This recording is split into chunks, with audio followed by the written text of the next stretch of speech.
السلام علیکم اسٹوڈینٹس، آپ کی 3rd HOD میں اردو کا ٹائم شروع ہوتا ہے۔ میں آپ کو اردو پڑھاتی ہوں۔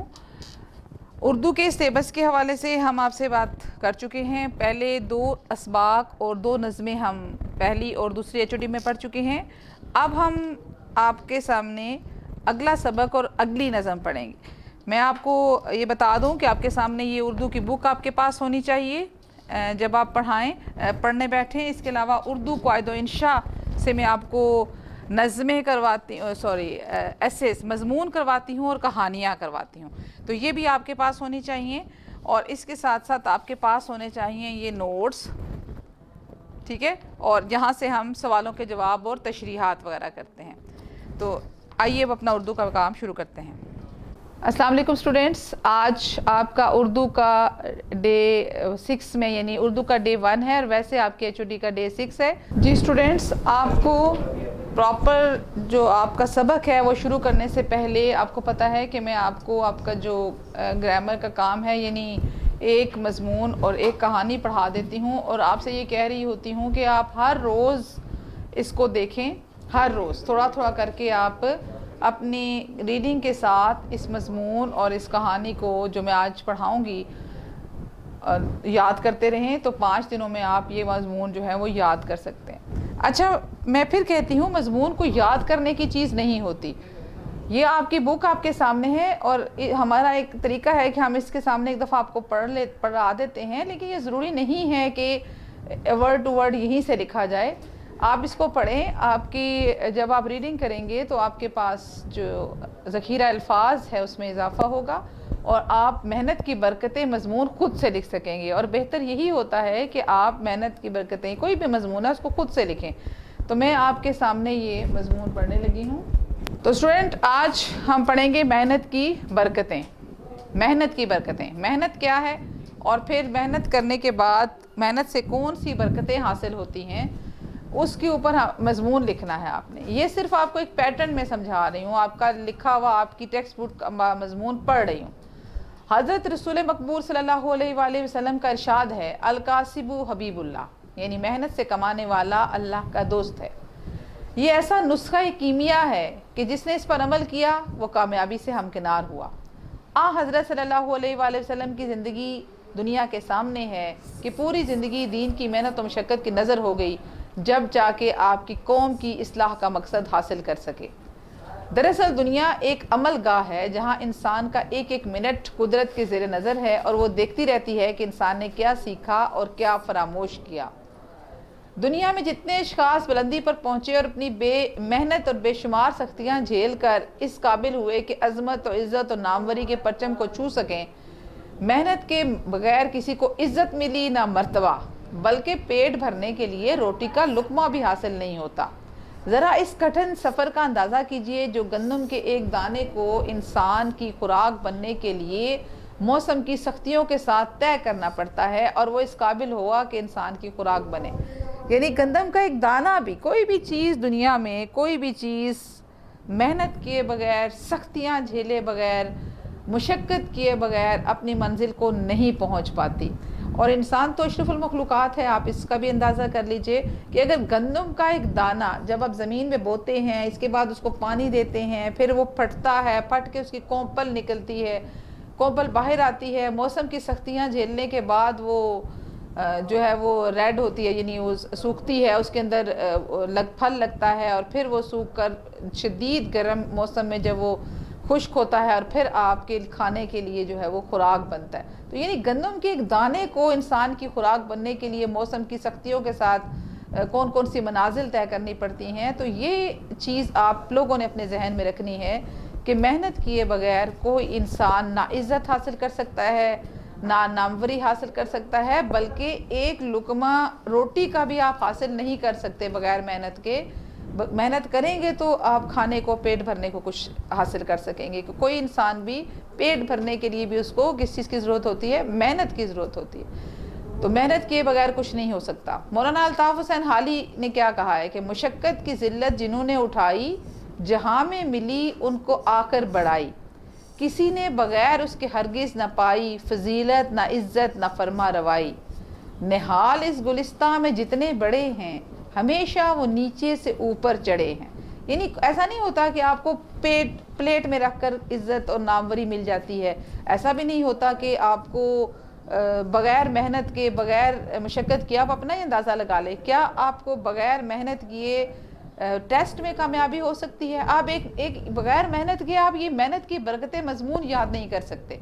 آپ کو بیٹھنا پڑے گا، گھنٹہ لگانا پڑے گا، آپ کو الفاظ دیکھنے پڑیں گے کون سے ہیں کیسے لکھ، اور جب آپ کو اگر خود لکھنے پڑ گئے تو وہ کبھی بھی آپ نہیں لکھ سکتے جب تک کہ آپ کی ریڈنگ کی پاور اچھی نہیں ہوگی. یعنی آپ محنت کرے کیے بغیر آپ کو ایک مضمون تو کیا ایک جملہ نہیں لکھ سکتے. لکھنے کا کوشش کیجئے. دیکھیے کیا میں غلط کہہ رہی ہوں کہ آپ بغیر پڑھے بغیر محنت کے، یہ بھی محنت ہوتی ہے کہ انسان بیٹھ کر اپنا ٹائم دے اور اس کو پڑھے، اس کو بھی محنت کہتے ہیں. ہم کہتے ہیں جی انسان بچوں محنت کرو. محنت کا مطلب یہی ہے کہ پڑھو. تو اس سے آپ ایک جملہ تک نہیں لکھ سکتے. تو اس کا مطلب کیا ہوا کہ محنت کیے بغیر انسان کو کچھ نہیں مل سکتا. ٹھیک ہے، تو آگے چلتے ہیں. اس عمل کے میدان میں جو شخص زیادہ محنت کرتا ہے اور اونچا چلا جاتا ہے بڑا آدمی بن جاتا ہے، مگر جو اپنے وقت کو سو کر گنواتے ہیں اور اپنی بڑائی اور عزت کو بھی اپنے ساتھ سلا لیتے ہیں، ایسے ہی نکمے اور آرام طلب محنت کے اوقات راگ رنگ کی محفلوں کی نظر کر دیتے ہیں اور آخر بھوکوں مرتے ہیں. ایسے ہی آرام طلبیوں نے حکومتوں کے نقشے بدل کر رکھ دیے. مسلمان قوم جب تک آرام طلبی پر محنت کو ترجیح دیتی رہی دنیا کی اول درجے کی حاکم قوم شمار ہوتی رہی اور دشمنوں کے دل اسے دیکھ کر دہلتے رہے. مگر جب آرام طلبی اور عیش و نشاط کے چکر میں پڑی تو نہ صرف اتنی بڑی سلطنت ہاتھ سے گئی بلکہ عزت رہی نہ عظمت بچی. شان آن تفوق بڑائی میں سے کوئی چیز نہ رہی. علامہ اقبال نے فرمایا آ تجھ کو بتاؤں میں تقدیر امم کیا ہے، شمشیر و ثنا اول طاؤس و رباب آخر. اب یہاں پہ اول سے مراد دنیا ہے اور طاؤس و آخر سے رباب یہ نہیں ہے کہ آپ دنیا حاصل کریں اس کے بعد طاؤس و رباب میں الجھ جائیں. طاؤس و رباب کا مطلب ہوتا ہے راگ رنگ کی محفلیں اور عیش و عشرت. تو یعنی آپ پہلے ایک سلطنت حاصل کریں گے تو جب آپ جس سے حاصل کریں گے وہ آپ کو چھوڑے گا تھوڑی. جو ہی آپ کو عیش و عشرت میں الجھا ہوا دیکھے گا وہ آپ پہ دوبارہ قبضہ کر لے گا. تو اقبال کا مقصد یہ نہیں ہے کہ آپ یعنی اس شعر کا کہ آپ لوگ پہلے شمشیر کے زور پر ایک سلطنت حاصل کریں اس کے بعد عیش و عشرت میں الجھیں اور وہ سلطنت آپ سے گم ہو جائے. تو یہی ہوا ہمارے جو بڑی بڑی سلطنتوں کے ساتھ جو کہ اسلام مسلمانوں نے پوری دنیا پہ حکومت کی. لیکن اس حکومت کو زوال کب آیا؟ جب آرام طلبی اور عیش کے چکر میں پڑی. امت جب آرام طلبی اور عیش کے چکر میں پڑ جاتی ہے تو اس کو زوال آ جاتا ہے. ہمارے زوال کا سبب نہ تو یہود و نصارہ کی سازشیں ہیں نہ ہی کوئی انڈیا کی راہ کی ایجنسی ہے، بلکہ ہماری جو زوال ہے اس کا سبب ہم خود ہیں. آپ اپنے آپ کو دیکھیے، لک ایٹ یور سیلف. اپنی روٹین دیکھیے. اگر تو آپ کی روٹین یہ ہے کہ آپ دن میں 10 سے 12 گھنٹے محنت کرتے ہیں، محنت کرنے سے مراد اس کو پڑھائی میں صرف کرتے ہیں، گھر کے کام کاج میں صرف کرتے ہیں، اپنے لیے کوئی ایسا کام ڈھونڈتے ہیں جس سے کہ آپ اپنی اور اپنے گھر والوں کی حالت کو بہتر بنا سکیں، کوئی تعمیری کام کرتے ہیں تو اس کو کہتے ہیں. لیکن اگر آپ صبح اٹھتے ہیں نہ نماز پڑھتے ہیں، بس لیٹے رہتے ہیں، موبائلوں میں گم رہتے ہیں، یا وہ یہ جو کہتے ہیں عیش و عشرت، تو آپ موبائل کے اندر جو یہ گانے بجانے اور فلمیں دیکھتے ہیں تو یہ بھی تو عیش و عشرت ہے. اس سے بھی آپ کی عظمت کو آپ کی عزت پہ حرف آئے گا. کبھی بھی آپ کو نہ عزت مل سکتی ہے نہ عظمت مل سکتی ہے نہ بڑائی مل سکتی ہے جب تک کہ آپ محنت کی عادت کو نہیں اپنائیں گے. آپ کا جو جسم ہے اس کو جب تک تکلیف نہیں پہنچے گی تب تک آپ کو کچھ نہیں ملے گا. تو لیٹے لیٹے سوئے جو ہے وہ آرام طلبی سے نہیں ملتا کچھ. یہ کہنے کا مقصد ہے. اقبال کیا تھا؟ اس کے نام کے ہزاروں افراد ہوں گے. آپ دیکھیں نا، یہ اقبال کے نام کے ہوں گے، محمد علی جناح بھی تو کئی ہوتے، محمد علی نام کے کوئی ہزاروں کروڑوں لوگ ہوں گے، لیکن نہ تو کوئی قائد اعظم بنا اور نہ ہی کوئی اقبال بنا. مگر اقبال کی محنت نے انہیں زمین سے اٹھایا اور آسمان پر جا بٹھایا. قائد اعظم بھی محنت سے قائد اعظم بنے اور اپنی دن رات کی محنت سے دنیا کا نقشہ بدل کر رکھ دیا.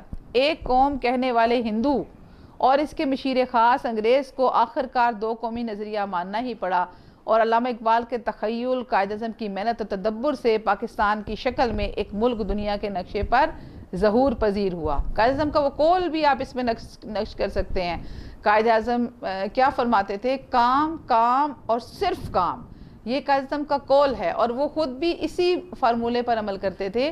اور دنیا میں صرف وہی لوگ کامیاب ہوتے ہیں جو کہ اس محنت پر اس قول مقولے پر عمل کرتے ہیں.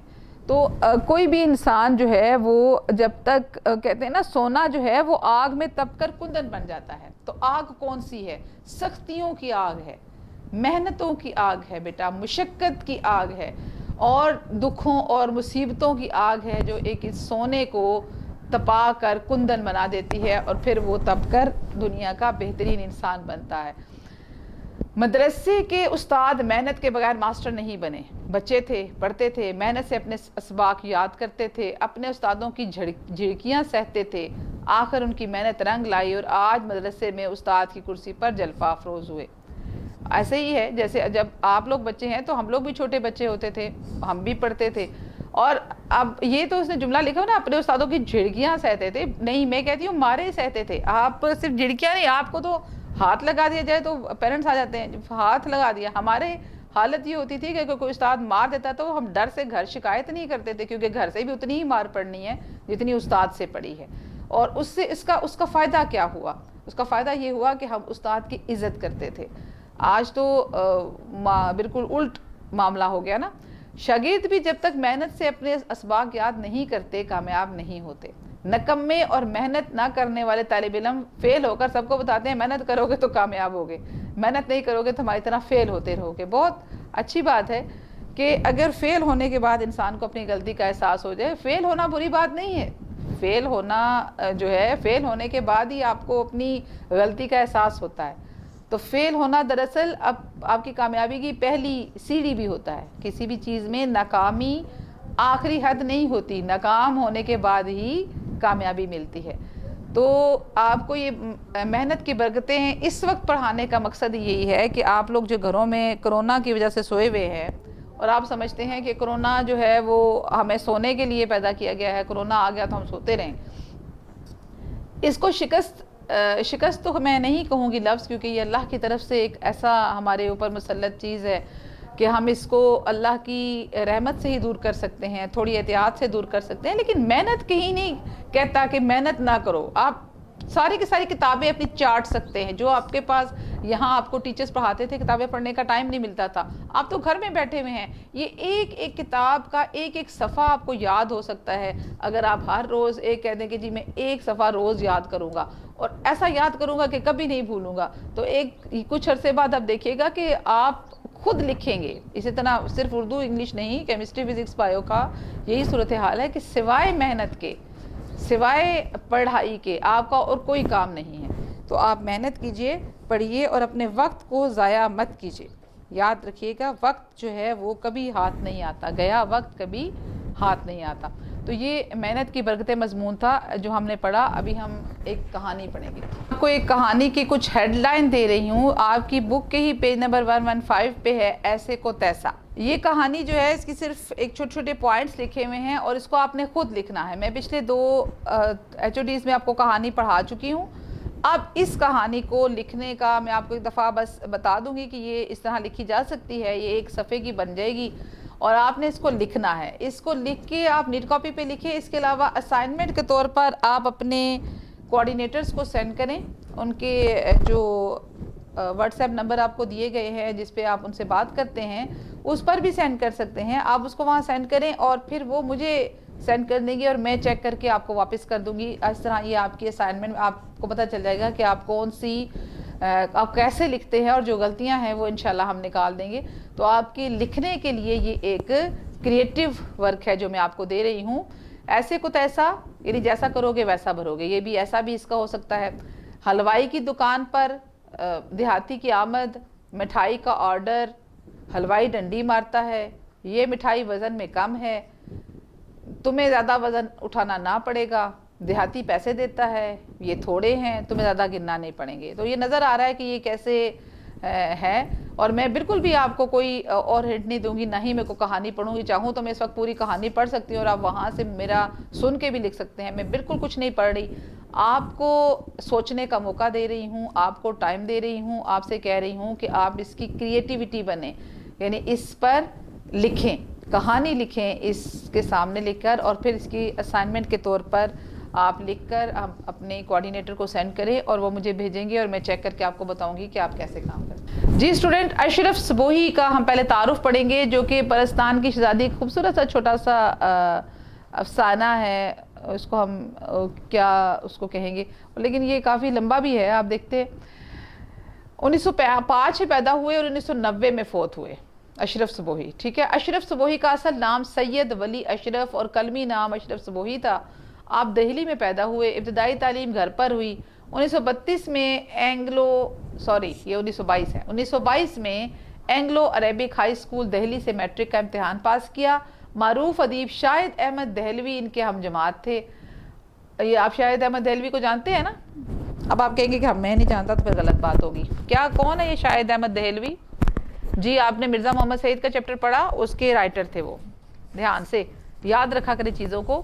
اشرف صبوحی محکمہ ڈاک و تار میں ملازم رہے, بعد میں آل انڈیا ریڈیو سے وابستہ ہو گئے. قیام پاکستان کے بعد لاہور آ گئے. 1965 میں ملازمت سے سبکدوش ہوئے اور ہمدرد دواخانہ کے شعبہ مطبوعات سے وابستگی اختیار کر لی.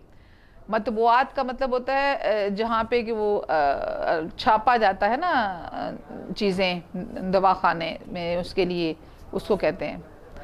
اشرف صبوحی ایک صاحب طرز ادیب تھے. اردو زبان خصوصاً دہلی کے مختلف طبقوں کی بول چال اور وہاں کے روزمرہ اور محاورے پر پوری گرفت رکھتے تھے. انہوں نے بچوں کے لیے کہانیوں کی درجن بھر کتابیں بھی لکھی جو بہت مقبول ہوئیں. ان کی تصانیف میں دلی کی چند عجیب ہستیاں, غبار کارواں, جھروکے, سلمہ اور بنباسی دیوی شامل ہیں. اشرف صبوحی نے چند انگریزی کتابوں کا اردو ترجمہ بھی کیا. یہ میں ایسے نہیں پڑھ دیتی کہ آپ اس کو پڑھ کے فارغ ہو جائے اور اس کے بعد آپ نے کچھ نہیں کرنا.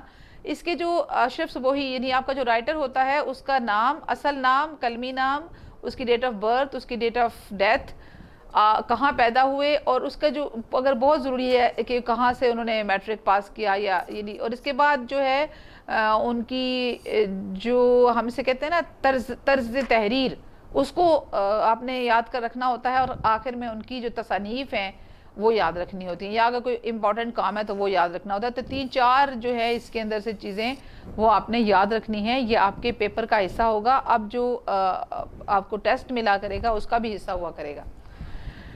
اب ہے پرستان کی شہزادی. ٹھیک ہے, یہ داستان ہے, سوری افسانہ نہیں ہے. افسانے اور داستان میں فرق ہوتے ہیں. یہ داستان ہے. داستان لکھی اشرف صبوحی نے. سیدانی بی کے وقت میں کا ایک وقت میں بڑا دورہ تھا. اس کو ساتھ ساتھ میں آپ کو اس کا میننگ بتا رہی ہوں. دورہ کا مطلب شہرت ہوتی ہے. کلے کی اچھی اچھی مغلانیاں ان کے سامنے کان پکڑتی تھیں. مغلانیاں کہتے ہیں کپڑے سینے والوں کو. تو کلا جو ہے کسی وقت میں, چونکہ وہ کلا ہوتا تھا نا جہاں پہ کہ بادشاہوں کی حکومت ہوتی تھی, کلے میں رہتے تھے, تو وہ اس کی جو مغلانیاں یعنی وہاں پہ اچھی اچھی درجنیں بھی ان کے سامنے کان پکڑتی تھی, یعنی ان کے سامنے کچھ نہیں تھی. محلات میں جہاں کوئی نیا جڑا سلا, کسی نئی وضع کی ٹکائی کا ذکر ہوا یہ بلائی گئیں. یعنی جہاں جہاں کوئی نیا جڑا سلتا تھا, کوئی نئی کٹنگ وغیرہ کرتی تھے تو اس کو بلاتے تھے. شہر کی بیگمات میں بھی ان کے ہنر کی دھاک تھی. سب انہیں آنکھوں پر بٹھاتے تھے. آج پالکی چلی آ رہی ہے کہ بڑی سرکار نے بلایا ہے. کل ڈولی کھڑی ہوئی ہے کہ نواب سلطان جہاں بیگم نے یاد کیا ہے. نہ رات کو فرصت تھی نہ دن کو چین. صبح کہیں مہمان ہیں تو شام کو کہیں, لیکن رہے نام سائیں کا. بڑھاپا آیا تو ہاتھ پاؤں نے جواب دے دیا. آنکھیں دھندلا گئیں. اب کون پوچھتا دنیا اور مطلب نہ رہا تو کیسی خاطرداری. ہارے وقت کا کوئی ساتھی نہیں. بیچاری کو ٹکڑے کا سہارا دینے والا بھی کوئی نہیں تھا. ٹکڑے کا سہارا مطلب روٹی دینے والا. جب بہت پریشان ہوئی تو پڑوس میں ایک میر صاحب رہتے تھے. ان کی بیوی نے انہیں ترس کھا کر اپنے پاس رکھ لیا. ٹھیک ہے جی, اس میں کافی سارے جو ہے روزمرہ اور محاورے استعمال ہوئے ہیں. ٹھیک ہے, ہاتھ پاؤں نے جواب دے دیا, یہاں پہ دنیا مطلب یہ ساری جو ہے یہ روزمرہ ہے. ٹھیک ہے, ہارے وقت کا کوئی ساتھی نہیں محاورہ ہے. تو یعنی اس میں کافی سارے محاورات استعمال ہوئے ہیں. سنا ہے کہ یہ نہایت شریف گھرانے کی بیٹی تھیں. مرہٹہ گردی میں ان کا خاندان تباہ ہو گیا. مرہٹہ گردی کا مطلب ہے وہ وقت جب کہ مرہٹوں نے سر اٹھایا تھا اور انہوں نے تباہی مچا دی تھی ہر طرف، تو لوگ جو ہیں وہ مارے گئے تھے۔ 12 دن کی بیاہی بیوہ ہو گئی، یعنی بہت چھوٹی سی شادی کے بعد بہت کم دن جو ہے وہ رہی شادی ان کی، پھر اس کے بعد ان کے شوہر وفات پا گئے۔ اس زمانے میں دوسری شادی کرنا بڑا عیب سمجھا جاتا تھا۔ مغلانی کا پیشہ اختیار کیا اور اپنی ہنرمندی کی بدولت رنڈاپا گزار دیا، یعنی بیوگی، رنڈاپا مطلب بیوگی گزار دی۔ جوانی تو عزت و آبرو سے کٹ گئی، خوب کمایا، ہزاروں روپے انعام میں لیے، مگر رکھنا نہ جانا۔ دل کی حاتم اور طبیعت کی نرم تھیں، اور یعنی کمایا تو خوب، ہزاروں روپے انعام میں بھی ملے، لیکن وہ سنبھالے نہیں انہوں نے، اور دل کی حاتم تھیں۔ حاتم جو ہے وہ ایک اس کو ہم کہتے ہیں استعارہ استعمال کرتے ہیں، حاتم تائی بہت مشہور تھا نا، جس کی سخاوت بہت، یعنی حاتم کا مطلب سخی ہوتا ہے یہاں پہ، ٹھیک ہے، اور طبیعت کی نرم تھی۔ اور پرانے شریفوں میں یہی ایک عیب ہوتا ہے کہ وہ وقت کی قدر نہیں کرتے، خدا کی بے نیازی کو بھول جاتے ہیں، بنے ہوئے زمانے میں بگڑنے کا خیال بھی نہیں آتا، جانتے ہیں کہ یہی لہر بہر رہے گی۔ سیدانی بی بی جوانی بھر اسی غلط فہمی کا شکار رہیں، بڑھاپے نے آن دبایا، طاقتیں دغا دے گئیں تو آنکھیں کھلیں، اور دوسروں کے سہارے پر زندگی کے دن پورے کرنے پڑے۔ میر صاحب کے گھر والے چھوٹے سے لے کر بڑے تک سب کے سب انتہا سے زیادہ خوش مزاج اور خدا ترس تھے۔ ہر ایک سیدانی بی کو خدا کا بھیجا ہوا مہمان سمجھ کر ان کے سامنے بچھا جاتا تھا۔ سیدانی بی 2-4 دن تو ذرا غمگین اور شرمندہ سی رہیں، پھر ان کا بھی دل کھل گیا اور اس طرح رہنے لگی جیسے اپنے کنبے میں۔ ہاتھ کانپتے تھے، نگاہ موٹی ہو گئی تھی، سوئی کا ناکا مشکل سے سوچتا تھا، لیکن ساری عمر محنت کر کے کھایا تھا، پرائی روٹی مفت میں کیسے کھا سکتی تھی۔ صبح نماز پڑھ کر بچوں کو لے کر بیٹھتی، قرآن شریف پڑھاتی، نصیحتیں کیا کرتی، دوپہر کو سینہ پرونا اور کاڑنا سکھاتی، یعنی کڑھائی کرنا۔ شام ہوتی تو باورچی خانے میں جا کر کھانا پکانے کی ترکیبیں بتاتی، عشاء کی نماز سے فارغ ہو کر بڑے مزے کی کہانیاں سناتی، کہانیاں ایسی اچھی ہوتی کہ بڑے بھی آ جاتے۔ میر صاحب اور ان کی بیوی دونوں خوش تھے کہ سیدانی بی کو بچوں کی تربیت کے لیے خدا نے بھیج دیا۔ ایسی شریف، نماز روزہ کی پابند، ہنرمند استانی صرف روٹیوں پر کہاں میسر آتی ہے۔ بچے ایسے گرویدہ ہوئے کہ دن رات سیدانی بی کے پاس بیٹھے رہتے۔ مشہور تھا کہ سیدانی بی پرستان میں بھی ہو گئی ہیں، وہاں کے بادشاہ نے انہیں اپنی بیٹی کا جہیز ٹانکنے کے لیے بلایا تھا اور انہوں نے وہاں کئی دن رہ کر بڑے بڑے تماشے دیکھے ہیں۔ گھر والوں کو یہ خبر تھی، لیکن کبھی خیال نہیں آیا کہ سیدانی بی سے پوچھتے تو کیا ابھی سچ مچ تم پرستان گئی ہو؟ شاباش تمہارا جگرا، تم کو ڈر نہیں لگا؟ یعنی یہ بھی ایک داستان ہے نا، داستان میں پرستان کا ذکر ہے، وہ پرستان وہ جہاں جن اور پریاں رہتی ہیں، عجیب سسٹم ہے، لیکن بہرحال یہ چونکہ ایک داستان ہے اور داستان کا حقیقت سے کوئی تعلق نہیں ہوتا، تو اس کو حقیقت سمجھ کے نہ کریے گا۔ ایک دن سردیوں کی رات تھی، دلانوں کے پردے پڑے ہوئے تھے، چھوٹے بچے لحافوں میں دبکے اور بڑے لڑکے لڑکیاں انگیٹھی کے چاروں طرف بیٹھے کہانی سن رہے تھے۔ اتنے میں میر صاحب کی بیوی نماز وظیفے سے فارغ ہو کر آئیں۔ اتفاق سے کہانی بھی انڈا شہزادی کی تھی۔ جب یہ ذکر آیا کہ کانے دیو کی جو شہزادی پر نظر پڑی تو سوتی کو پلنگ سمیت اٹھا کر لے گیا۔ کہنے لگی سیدانی بی، جو یہ لوگ کہتے ہیں کہ تمہیں بھی پرستان کے بادشاہ کا کوئی آدمی پرستان لے گیا تھا اور تم وہاں سے بڑا انعام و کرام لائی تھی، کیا یہ سچ ہے؟ سیدانی بی، ہاں بیوی ہے تو سچ، بلکہ کئی دفعہ جنوں اور پریوں نے مجھے بلایا ہے۔ میر صاحب کی بیوی، اوئی، اور تم بے دھڑک چلی گئیں؟ سیدانی، پہلی دفعہ تو مجھے دھوکے سے لے گئے تھے، راستے میں جب بھید کھلا تو بتیری ڈری، لیکن کیا کرتی، دل کو مضبوط کر لیا، اللہ کو یاد کرتی ہوئی چلی گئی۔ نہ جاتی یا روتی پیٹتی تو کیا جانے کیا آفت آتی۔ اس کے بعد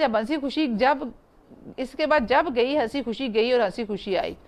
بیگم صدقے اپنے رسول اللہ صلی اللہ علیہ وسلم کے اس پر ایمان رکھنے والوں کا کہیں بال بیکار نہیں ہوا۔ اب دیکھیں یہ چونکہ یہ دلی کے ہیں اور دلی اور لکھنؤ کے جو لوگ ہیں وہ روزمرہ اور محاورے کا بے دریغ استعمال کرتے ہیں، ٹھیک ہے، بتیری ڈری اور بال بیکا ہونا یہ محاورہ ہے۔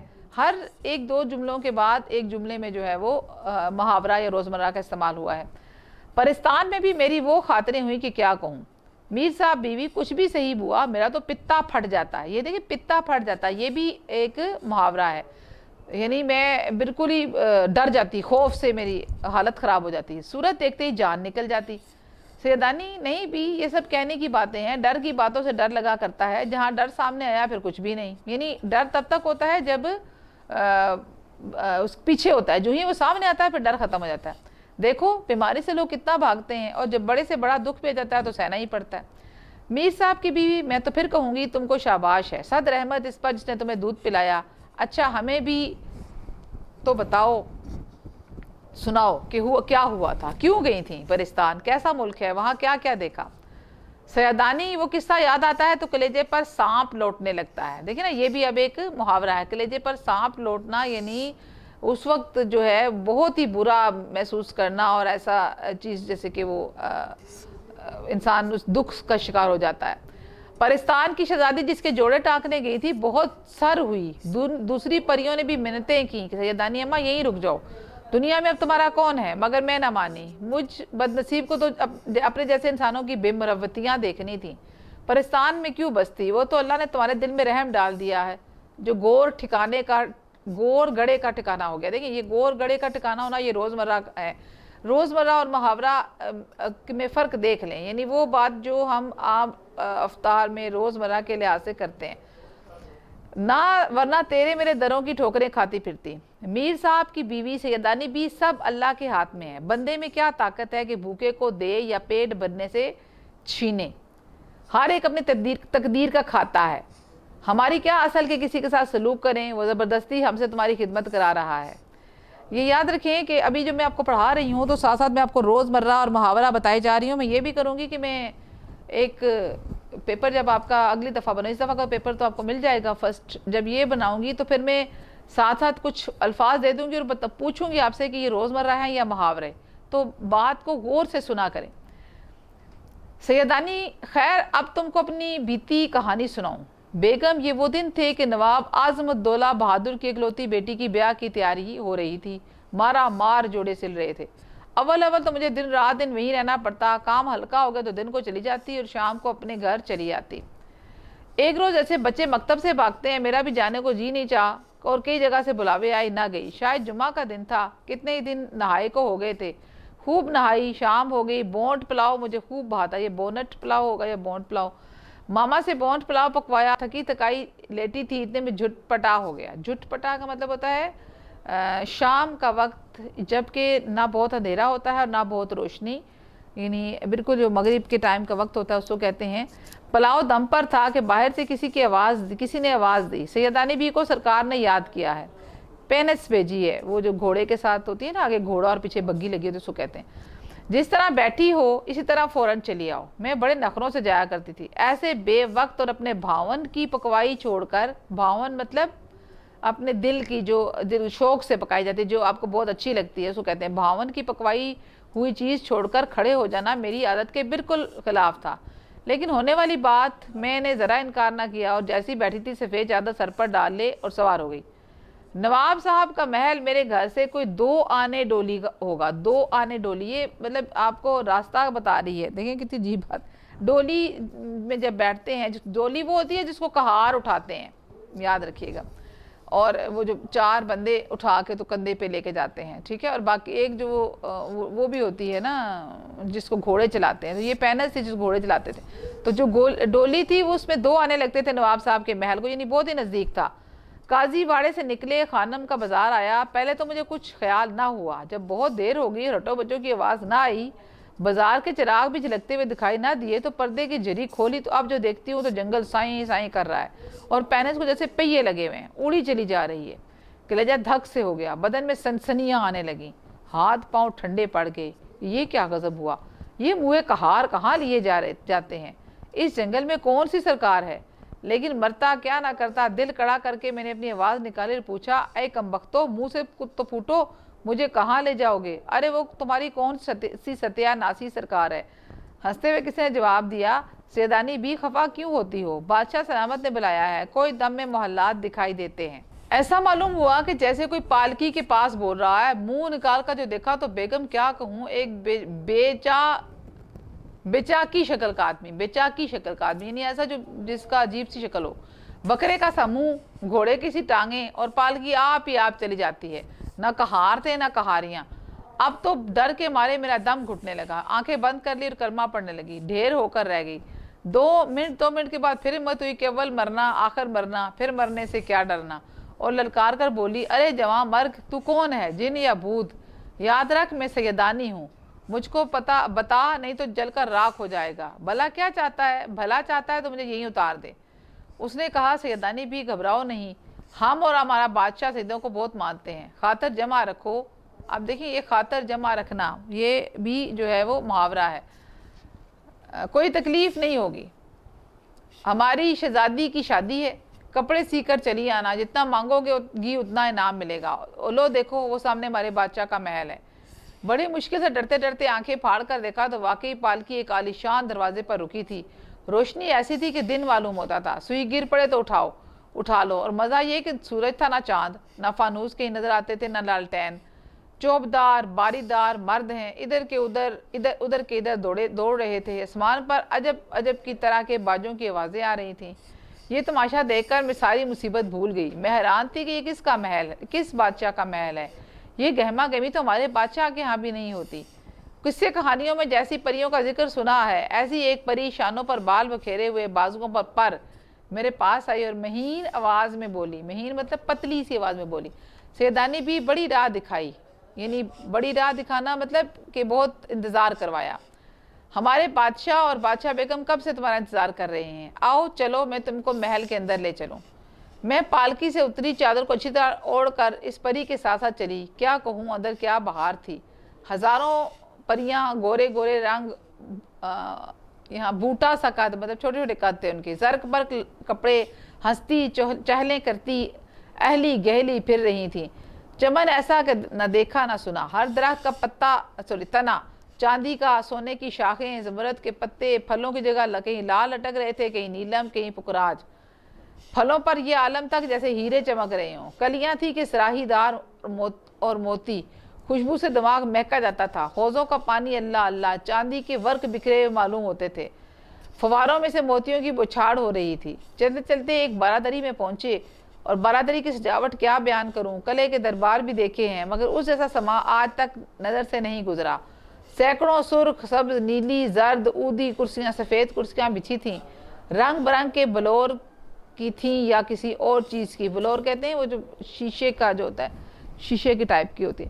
ایسی شفاف کہ آر پار نگاہ گزر جاتی تھی. اور ان پر حسین حسین پری ذات جگمگاتے لباس پہنے بڑے ٹھسے سے بیٹھے تھے، یعنی غرور سے. بیچ میں ایک نمگیرے کے نیچے ایک بڑے یاقوت کے تخت پر، جس پر ہیرے اور پنے کی پچھلی کاری کا کام تھا، بادشاہ اور بادشاہ بیگم عجیب شان سے بیٹھے ہوئے تھے. بادشاہ بیگم کے پہلو میں کوئی ایک لڑکی 15 برس کی، چہرہ جیسے 14ویں رات کا چاند، زلفیں کھلی ہوئی، کئی رنگ کے پر، اور ایسے چمکدار کہ آنکھ نہیں ٹھہرتی تھی.